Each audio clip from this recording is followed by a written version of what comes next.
Béni dans le nom de Jésus-Christ, que la grâce de Dieu soit sur vous et que la paix de Dieu vous accompagne en tout chaud dans le nom de Jésus-Christ.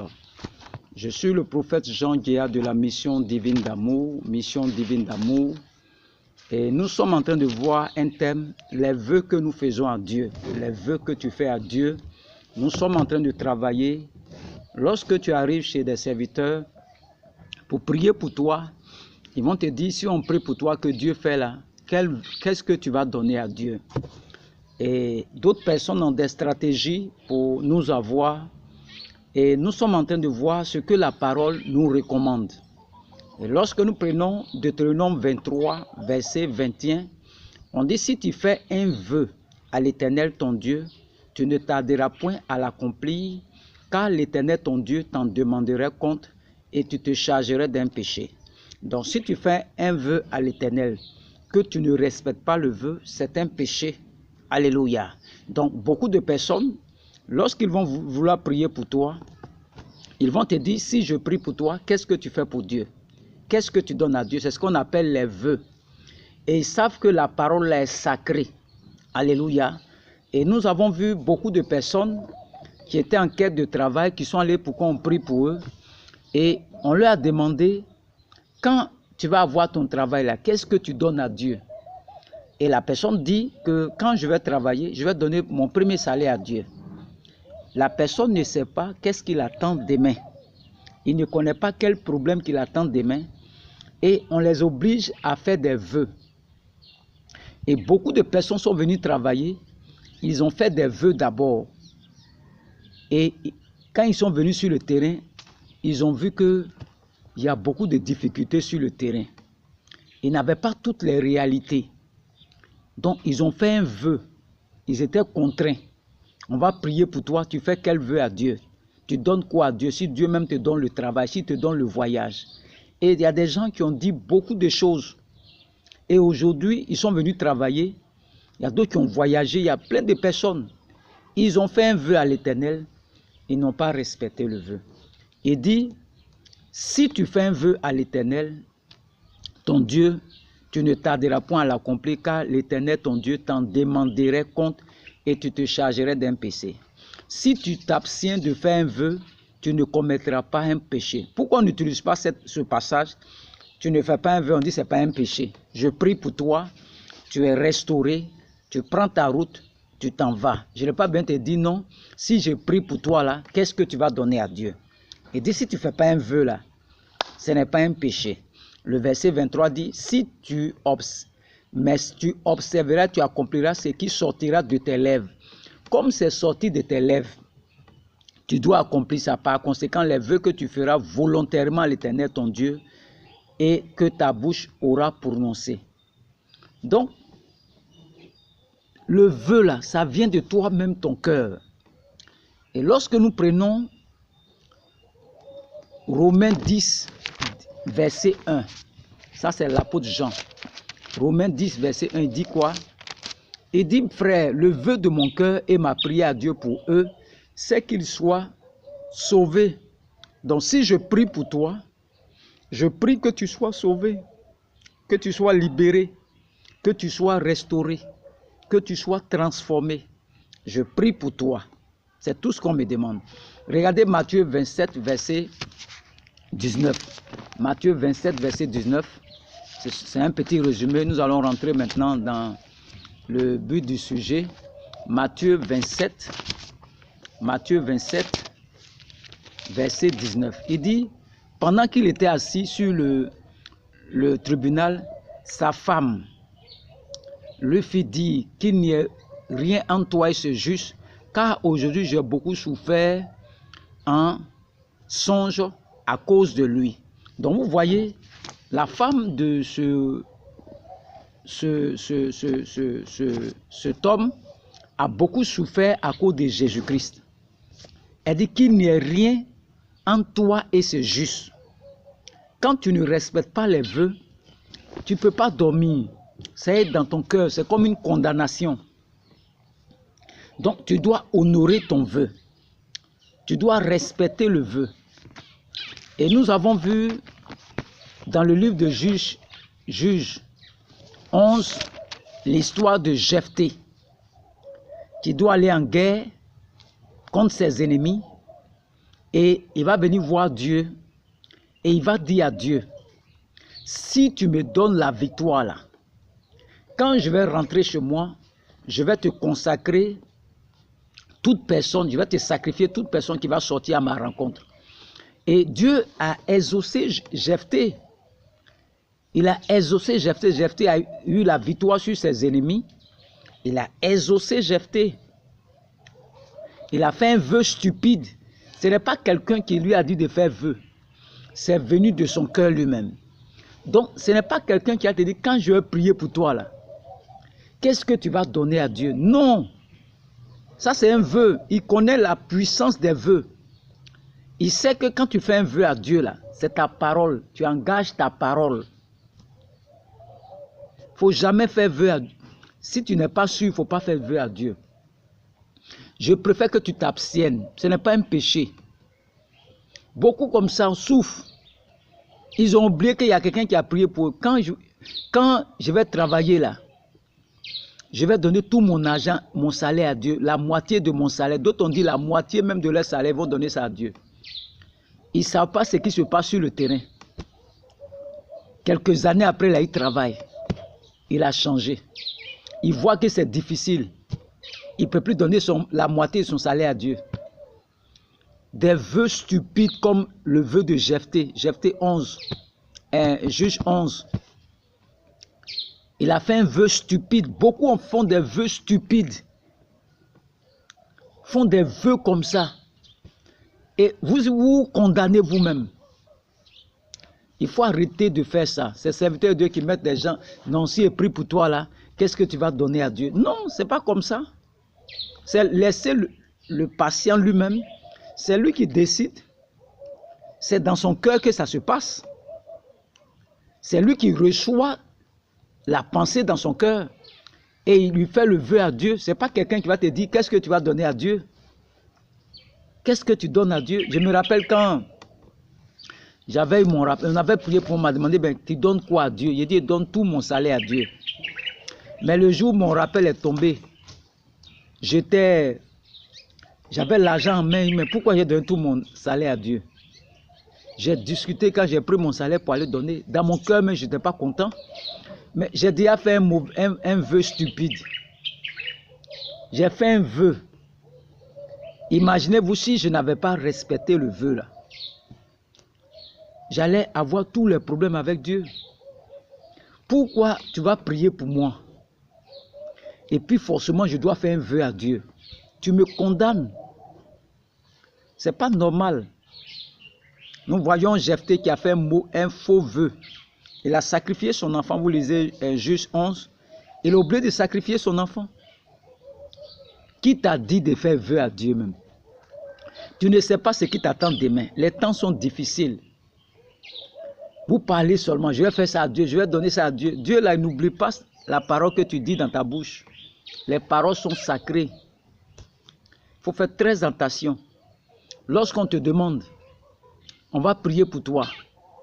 Qu'est-ce que tu donnes à Dieu? Il faut dire, si Dieu là, s'il me visite là, je vais glorifier ce grand Dieu là. C'est tout. Ou bien je vais lui dire merci. Quelqu'un qui m'appelle, me dit non, forcez que lui va prier pour moi là. Moi de donner 50 000. Pour me connecter à lui. Je dois donner 50 000. Nous on ne mange plus dans nos maisons. On ne mange plus. Si il te donne 50 000, moi il ne mange plus chez moi ici. Vous voyez des gens comme ça. Ils sont venus servir Dieu. Aidez-vous les uns les autres. Si Dieu t'a fait grâce que tu as un don, que tu peux aider ton frère en Christ, il faut l'aider. Si lui-même veut faire une offrande, ça dépend de lui. Mais tu n'as pas besoin de me dire, pour que moi je puisse prier pour toi là, il faut faire une offrande de 50 000. Et si je ne fais pas, ça veut dire que tu ne pries pas pour moi. Est-ce que c'est ce que Jésus-Christ faisait? Donc avant que tu pries pour moi, il faut que moi je donne d'abord 50 000. Et ceux qui n'ont pas l'argent là, C'est qu'eux vont mourir sur la terre ici. Si c'était toi seul qui étais le pasteur sur la terre ici, là, peut-être nous tous les pauvres là, on était foutus sur la terre ici. Mais Jésus a dit, je suis venu apporter une bonne nouvelle aux pauvres, guérir ceux qui ont le cœur brisé, délivrer les captifs. Mais pourquoi on va te délivrer et puis tu vas payer? Quelqu'un qui a payé le prix pour toi à la croix, qui a versé son sang, et son sang nous a rachetés, et maintenant on nous demande des offrandes de rachat, des offrandes qui vont contre la parole de Jésus-Christ, qui vont contre cette parole. Pourquoi j'ai te donné 50 000? L'offrande vient de mon cœur. Si tu as prié pour moi que je suis content, je peux faire une offrande. Je peux faire une offrande. Mais tu m'imposes une somme. Et si maintenant tu pries pour moi qu'il n'y a rien, je vais dire partout que tu es un faux. Tu es un faux. Je t'ai donné 100 000 francs, je n'ai rien vu. 50 000. Ce n'est pas comme ça. Pourquoi j'ai te donné de l'argent pour que toi tu pries pour moi? Si tu as prié pour moi, que Dieu mette dans mon cœur de te faire une offrande, je te fais une offrande. L'offrande vient de ton cœur toi-même. Et ceux qui n'ont pas les moyens, comment ils vont faire? Si c'est toi qui dois prier pour eux, pour qu'ils soient sauvés. Donc tu vends maintenant le don que Dieu t'a donné. Tu vends ça, c'est ce que ça veut dire. Tu vends le don que Dieu t'a donné. Et ce n'est pas ce qu'on t'a dit. Vous avez reçu gratuitement, tu n'as rien fait et puis tu as eu le don. Dieu peut donner le don à une autre personne. Dieu a pris la grâce qui est sur Moïse pour répandre sur les 70. Donc on peut prendre le don qui est sur soi et puis vous répandre sur quelqu'un d'autre. Si tu ne joues, tu ne fais rien avec le don que Dieu t'a donné. Ce n'est pas pour chercher là, ce n'est pas un commerce. Donc pour prier pour moi, il doit payer 50 000. Il y a des lieux même pour entrer là-bas, c'est 150 000, 300 000. Mais tout ça même, quand Dieu dit dans les derniers gens, on sera jugé sévèrement là. Faites beaucoup attention. Tu as prié pour quelqu'un, il ne faut pas le faire un vœu. Prie pour lui, laisse-le partir. Si Dieu même doit te bénir, il va te bénir. Si ce n'est pas lui, il peut passer par quelqu'un d'autre pour te bénir. Il n'a pas besoin de prendre l'argent de quelqu'un forcément. Dieu, l'or et l'argent appartiennent au Seigneur. Donc, Jephthé ici a fait un vœu stupide. On va voir Samuel, 1 Samuel 1,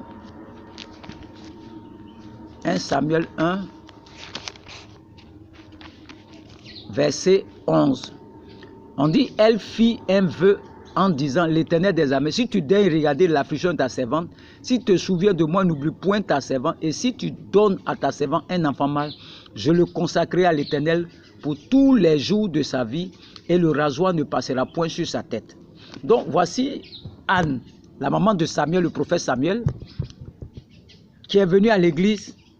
Elle est venue faire un vœu à Dieu. Ça vient de son cœur. On dit qu'elle avait l'amertume dans le cœur. Donc, le vœu là, ce n'est pas quelqu'un qui a te dit de faire vœu. C'est toi-même. Donc, quand quelqu'un prie pour toi, il dit non, si je prie pour toi, qu'est-ce que tu donnes à Dieu? Cette personne n'a pas compris l'évangile. N'a pas compris ce que c'est que l'évangile. Ce n'est pas un commerce.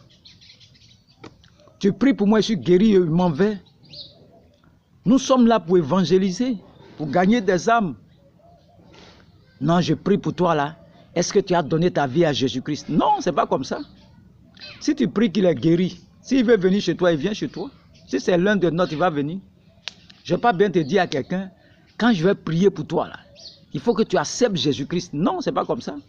Et si tu pries pour lui qui n'accepte pas Jésus-Christ, tu le condamnes. Tu pries pour lui, il est guéri, il n'a qu'à partir. Si c'est un des nôtres, il va revenir. Alléluia. Donc nous voyons la maman de Samuel aussi.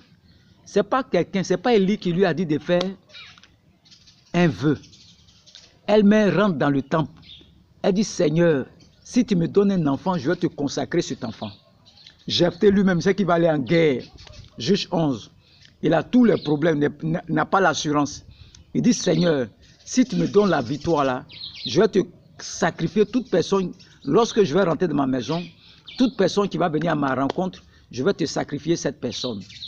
Donc, voici, Jephthé lui-même, il a fait un vœu stupide. Il y a beaucoup de personnes comme ça qui font des vœux stupides. Des vœux stupides. Des vœux qui sont stupides. Je vais te donner tout mon salaire. Je vais te donner la moitié de mon salaire.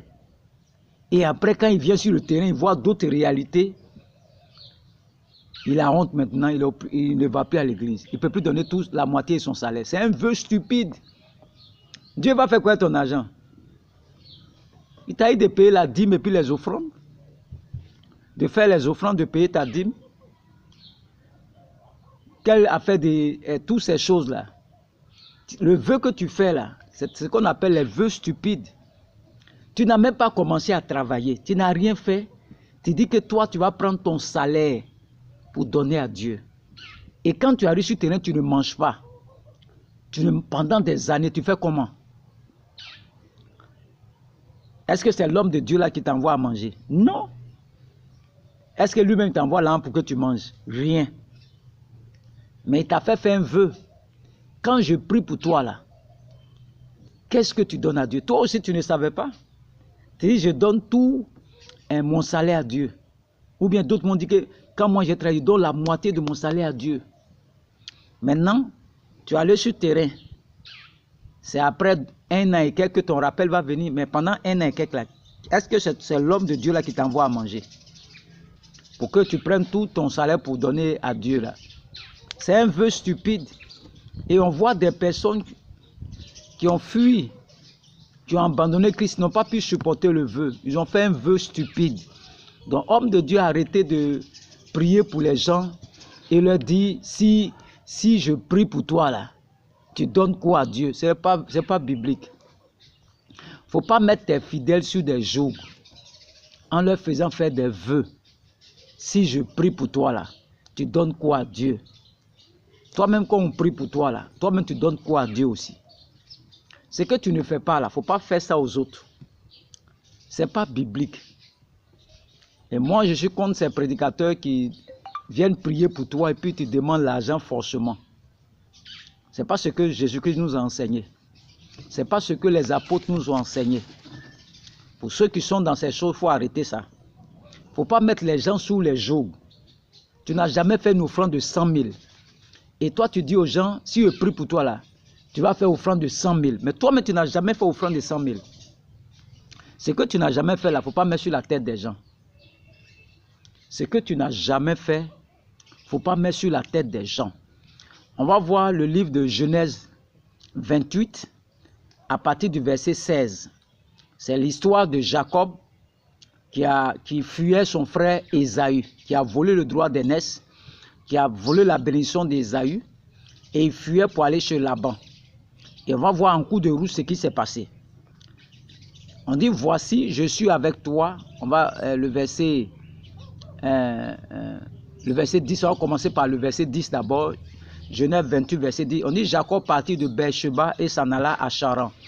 Il arriva dans un lieu où il passa la nuit, car le soleil était couché, et il prit une pierre dont il fit son chevet, et il se coucha dans ce lieu-là. Le verset 12, il eut un songe, et voici une échelle était appuyée sur la terre, et son sommet touchait au ciel. Et voici les anges de Dieu montaient et descendaient par cette échelle, et voici l'Éternel se tenait au-dessus d'elle, et il dit, je suis le Dieu d'Abraham, ton père, et le Dieu d'Isaac. La terre sur laquelle tu es couché, je la donnerai à toi et à ta postérité. Ta postérité sera comme la poussière de la terre. Tu te tendras à l'Occident et à l'Orient, au septentrion et au midi, et toutes les familles de la terre seront bénies en toi et en ta postérité. Alléluia. Voici, je suis avec toi. Je te garderai partout où tu iras et je te ramènerai dans ce pays, car je ne t'abandonnerai point, que je n'ai exécuté ce que je te dis. Le verset 16, Jacob s'éveilla de son sommeil et il dit, certainement l'Éternel est en ce lieu et moi, je ne le savais pas. Il eut peur et dit que ce lieu est redoutable. C'est ici la maison de Dieu, c'est ici la porte des cieux. Et Jacob se leva de bon matin, il prit la pierre dont il avait fait son chevet, il la dressa pour monument et il versa de l'huile sur son sommet. Il donna à ce lieu le nom de Bethel, mais la ville s'appelait autrefois Lutte. Le verset 20 qui m'intéresse, Jacob fit un vœu en disant, si Dieu est avec moi et me garde pendant ce voyage que je fais, s'il me donne du pain à manger et des habits pour me vêtir, le verset 21, et si je retourne en paix à la maison de mon père, alors l'Éternel sera mon Dieu. Donc cette pierre que j'ai dressée pour monument sera la maison de Dieu, et je te donnerai la dîme de tout ce que tu me donneras. Donc voici ici Jacob qui fuyait son frère Isaü, qui voulait le tuer. Il fuyait pour aller chez son oncle Laban. Et il va dormir dans un lieu qu'on appelle Lutte, qui s'appelle maintenant Bethel. Et il va faire un vœu à Dieu. Il va dire que là où je m'en vais là, si tu me protèges, que je reviens en paix et que je reviens voir mon père là, je vais te donner la dîme de ce que tu me donneras. Vous voyez, ce n'est pas un pasteur qui a dit à Jacob, ou bien un homme qui a dit à Jacob de faire un vœu. Le vœu là, c'est toi-même, c'est dans ton cœur toi-même, c'est Dieu qui met ça dans ton cœur. Ce n'est pas quelqu'un qui va mettre ça dans ton cœur. Toi-même, quand on prie pour toi là, Dieu me met ça dans ton cœur. Si ça bout dans ton cœur comme ça, c'est comme un poids qui est dans ton cœur. C'est une pensée de Dieu qui est en toi. C'est Dieu même qui a mis ça en toi. Et tu relâches par ta bouche. Et généralement, quand quelqu'un dit ça, tu dis non, moi, mais j'avais ça dans le cœur même. Il y a une confirmation toujours avec ce qui est dans ton cœur. Le vœu qu'on te dit de faire là, si ce n'est pas confirmé dans ton cœur là, il ne faut pas faire de vœu. Deutéronome 23, verset 22 dit quoi? Il dit que si tu ne fais pas un vœu là, tu n'as point péché. Pourquoi je vais faire un vœu? Pourquoi je vais prier pour quelqu'un, dire à la personne, si je prie pour toi là, qu'est-ce que tu donnes à Dieu? Le vœu là vient de toi-même. Ce n'est pas quelqu'un qui te dit de faire vœu. C'est ce que les hommes de Dieu ne savent pas. Je m'avais prié pour quelqu'un. J'ai dit non, si je prie pour toi, tu es guéri là. Tu donnes quoi à Dieu? Si tu fais enfant là, tu donnes quoi à Dieu? Ce n'est pas comme ça. Tu fais faire la personne un vœu. Et si, par la grâce de Dieu, il a obéi, la personne est libérée. Mais si la personne n'a pas obéi, cette personne commet un péché et il se met en prison. Satan ne va pas jouer avec la personne parce que tu as désobéi à Dieu. Donc, ne faisons pas faire les gens les vœux stupides. Laissons les gens volontairement d'eux-mêmes faire leur vœu à Dieu. Le vœu là, c'est Dieu même qui met dans ton cœur. Ce n'est pas un homme. Moi, par exemple, si quelqu'un me dit tu as une offrande de 300 000 à faire, c'est que moi-même ça est dans mon cœur, ça pèse dans mon cœur. Là, lui dit ça. Mais moi, je n'ai pas ça dans le cœur. Tu as une offrande de 300 000 à faire, mais je ne fais pas cette offrande. Parce que si je dis que je vais faire l'offrande, que je n'ai pas l'argent, ça va devenir une honte pour moi. Ça sera une honte pour moi totale. Donc je ne fais pas. Je n'ai pas ça dans le cœur. Si tu n'as pas dans le cœur, il ne faut pas faire. C'est une offrande inutile. Parce que toi-même le concerné là, tu n'as pas cette offrande dans ton cœur. Dieu ne bénit pas ça. La chose vient de ton cœur. Dieu est dans ton cœur toi-même. Donc si moi je te dis tu as une offrande de 500 000 à faire, que dans ton cœur là, tu dis mais comment je vais faire? Tu n'as pas envie de faire là. Il ne faut pas faire cette offrande.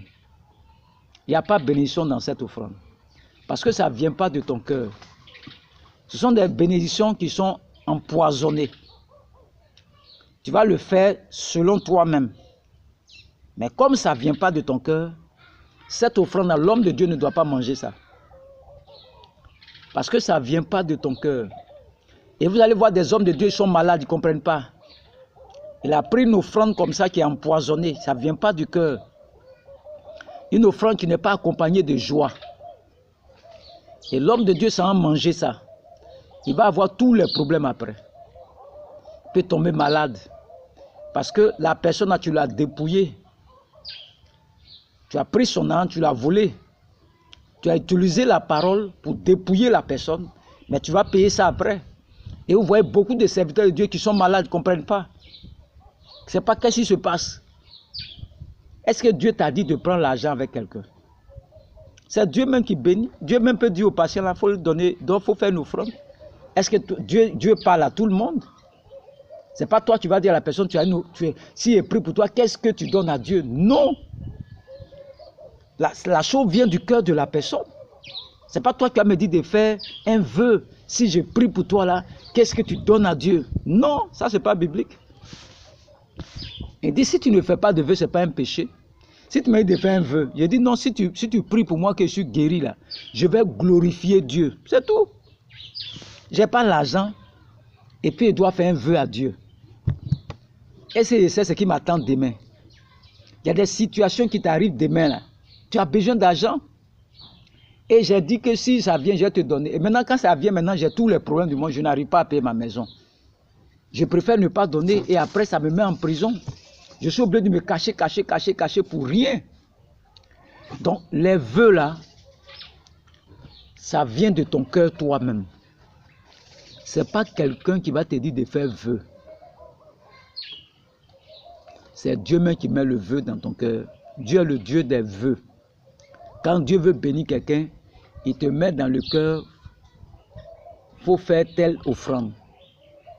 Ce n'est pas quelqu'un qui va te dire de faire vœu. Donc pour tous ceux qui sont dans ces choses, arrêtez ces choses. Tu pries pour un malade, il est guéri, il peut partir. S'il est reconnaissant, s'il n'est pas reconnaissant, l'essentiel, Dieu s'occupe de toi. Tu n'as pas besoin de... Comme j'ai un problème, lui là vient, il faut faire un vœu. Il dit, je vais donner 1 million. Ok. Lui là vient, tu as un vœu à faire, je vais donner 300 000. Tu sais que les paroles qu'ils vont dire, ça les condamne s'ils ne font pas. Donc, je préfère que tu pries pour eux. S'ils sont partis, qu'ils sont reconnaissants, tu bénis Dieu. S'ils ne sont pas revenus, Dieu les a libérés, tu bénis Dieu, c'est tout. Donc, le vœu là vient du cœur de la personne lui-même. C'est la personne lui-même qui fait son vœu. Ce n'est pas quelqu'un qui lui dit ça. On ne force pas quelqu'un à faire un vœu pour le mettre en prison. On a mis beaucoup de personnes en prison comme ça. Voici Jacob ici, le verset 22. Il dit, et je te donnerai la dîme. On dit, il a fait un vœu de tout ce que tu me demanderas. Tu me donneras. Est-ce que quelqu'un a dit à Jacob de faire un vœu ici? Personne. Donc je ne vais pas bien te dire, non, si je prie pour toi là, qu'est-ce que tu donnes à Dieu? Et si je n'ai rien maintenant, il fait comment? Si je n'ai même pas 5 francs dans ma poche, mon complet de pagne là, je vais aller prendre ça pour te donner. Non, si tu pries pour moi là, je vais te donner un paille. Mais tu as contraint la personne. Il faut prier pour la personne d'abord. Si la personne est libérée, qui veut te donner un paille? Ça vient de lui-même. C'est cette offrande-là que tu prends. Parce que ça vient de son cœur. Mais quand tu lui dis, si je prie pour toi, qu'est-ce que tu donnes à Dieu? La personne voit qu'il n'a rien. Il va rire dans sa main, il a un complet paille là-bas, il prend, il vient te donner. Mais la personne n'a pas résolu de te donner ça. C'est parce que tu l'as mis dans un jeu que si je prie pour toi, qu'est-ce que tu donnes à Dieu? Donc la personne regarde son pain qu'il a payé pour s'habiller là. Il est obligé de prendre pain là, venir te donner. Et quand tu prends ce pain là, ça ne vient pas du cœur de la personne. C'est toi, tu lui as dit, qu'est-ce que tu donnes à Dieu? Sinon les offrandes volontaires là, c'est ça qui est pour toi.